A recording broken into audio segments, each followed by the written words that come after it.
Walaupun demikian, ada bagian-bagian kota Jericho yang mempunyai daerah sepi, seperti daerah yang berjurang. Itulah sebabnya ketika kita melihat latar belakang kota Jericho ini, di mana sebagian daripada daerah itu sepi dan berjurang, maka kita ingat bagaimana Yesus memberikan sebuah perumpamaan orang Samaria yang baik hati, di mana ada seorang yang dirampok, dan dirampok itu di daerah yang sepi dan berjurang. Dan itu perumpamaan yang Yesus angkat itu betul-betul berlatar belakang satu daerah yang sepi dan berjurang, sehingga daerah itu menjadi tempat berkumpulnya para perampok-perampok. Yang keenam, kota Yeriko merupakan kota yang dikhususkan untuk imam-imam dan pemungut cukai.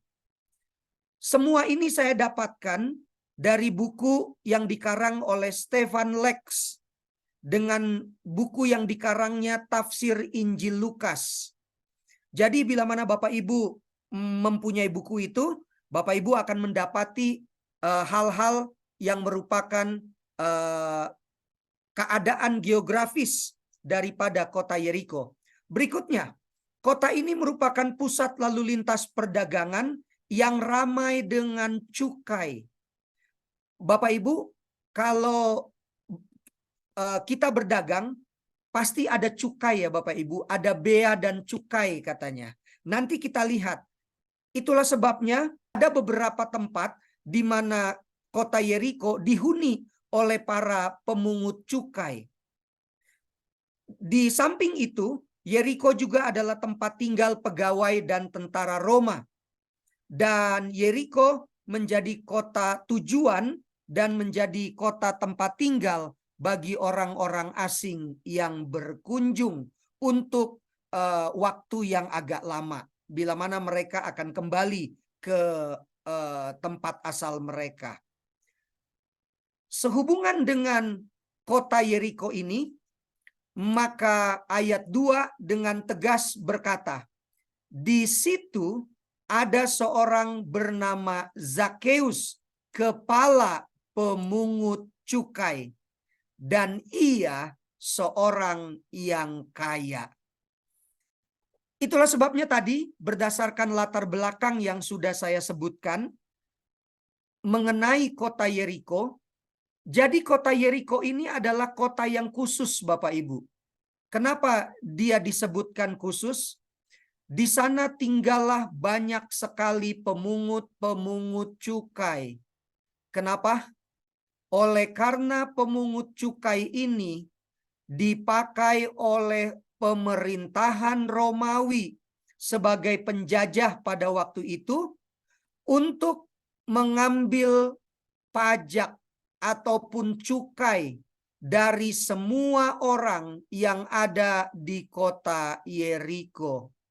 Dan pajak serta cukai itu dipakai oleh Kekaisaran Romawi untuk menjalankan pemerintahan, melakukan pembangunan, dan membiayai tentara-tentara mereka.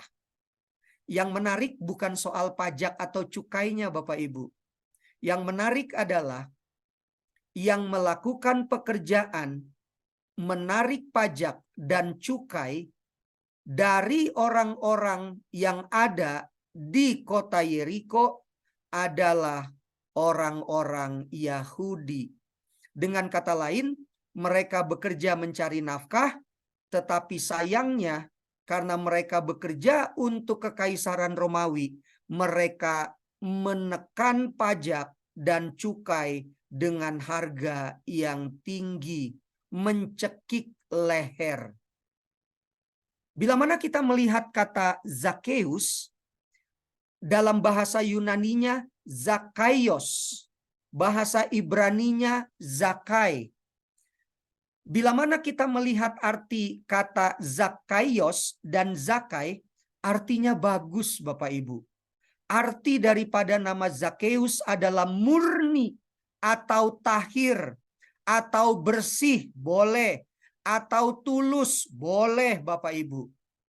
Tetapi perhatikan baik-baik. Arti nama Zakeus yang baik itu tidak sesuai dengan pekerjaan yang dilakukannya. Begitulah kehidupan Bapak Ibu. Seringkali arti nama tidak sesuai dengan kepribadian dalam kehidupan sehari-hari. Sehubungan dengan pajak yang ditarik oleh Zakeus, di mana dia adalah kepala para pemungut cukai. Jadi pemungut cukai itu jumlahnya banyak dan Zakeus adalah kepalanya. Maka pajak dan cukai yang mereka ambil itu mereka terima dari pajak perorangan, dan yang kedua pajak atas tanah yang menghasilkan. Pajak perorangan artinya pajak itu dikenakan pada penduduk yang berumur antara 12 sampai 65 tahun. Bila mana Anda dan saya berada di antara umur tersebut, maka Anda dan saya harus membayar pajak perorangan. Memang tidak disebutkan berapa jumlahnya, tetapi itulah yang mereka ambil. Berikutnya, pajak atas tanah yang menghasilkan itu adalah pajak atas tanah ditarik berdasarkan persentase panen. Jadi kalau panennya misalnya 2 juta, maka akan dibuat persentase dari 2 juta itu. Sangat kasihan Bapak Ibu. Kenapa? Para petani itu sudah ketika dia panen, dia akan mengeluarkan uang untuk modal, dia keluarkan uang untuk operasional, belum lagi ditarik untuk presentase panen dalam bentuk pajak. Hal-hal inilah yang membuat mereka jadi sangat membenci pemungut cukai. Dan Alkitab sendiri mengatakan, di zaman Yesus, pemungut cukai adalah orang yang paling dibenci. Bagaimana dengan cukai? Cukai adalah biaya yang dikenakan pada barang-barang yang diperdagangkan di perbatasan suatu daerah. Dan berdasarkan Alkitab, maka Matius pemungut cukai itu bertugas di Kapernaum dan Zakeus bertugas di Yeriko. Tentu kita tidak akan membahas tentang Matius, kita akan membahas tentang Zakeus. Ada 3 alasan utama mengapa masyarakat membenci pemungut cukai. Yang pertama, pajak atau cukai membebani masyarakat, terutama kaum miskin. Dan mayoritas masyarakat di zaman Yesus, pada waktu Yesus datang ke Yeriko dan akan mampir ke rumah Zakeus, mayoritas adalah orang-orang miskin. Bapak Ibu bisa bayangkan, hanya untuk makan saja susah, ditambah lagi dengan pajak perorangan dan pajak penghasilan panen. Bapak Ibu bisa mengerti ya.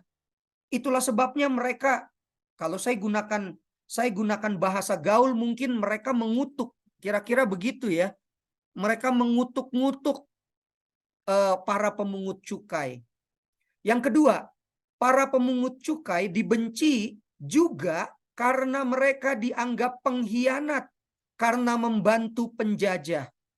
Kan mereka menyerahkan dirinya kepada kekaisaran Romawi yang menjajah mereka, sementara di saat yang bersamaan mereka sedang cari makan.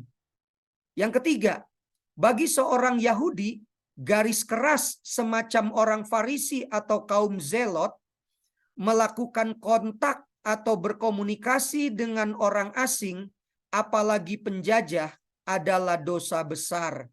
Jadi ketika orang Farisi, orang Saduki, orang Zelot melihat kekaisaran Roma itu adalah penjajah, maka orang-orang yang bekerja dengan penjajah termasuk orang-orang yang sangat dibenci. Dan inilah penjelasan untuk Zakeus. Kenapa Zakeus sebagai kepala pemungut cukai sangat kaya? Seorang kepala pemungut cukai mendapatkan kekayaannya dari selisih uang yang berhasil dipungutnya dengan jumlah yang ditetapkan pemerintah Romawi. Bahkan mereka melakukan pemerasan. Saya kasih bahasa gaul Bapak Ibu. Contoh, harusnya yang mereka ambil 200.000. Tapi oleh karena sudah terlambat 2 hari, jadi 250.000. Itu namanya pemerasan. Ketidakadilan yang dilakukan pemungut cukai lebih berat daripada bea cukai itu sendiri. Lihat itu Bapak Ibu, bea cukainya hanya 500 perak.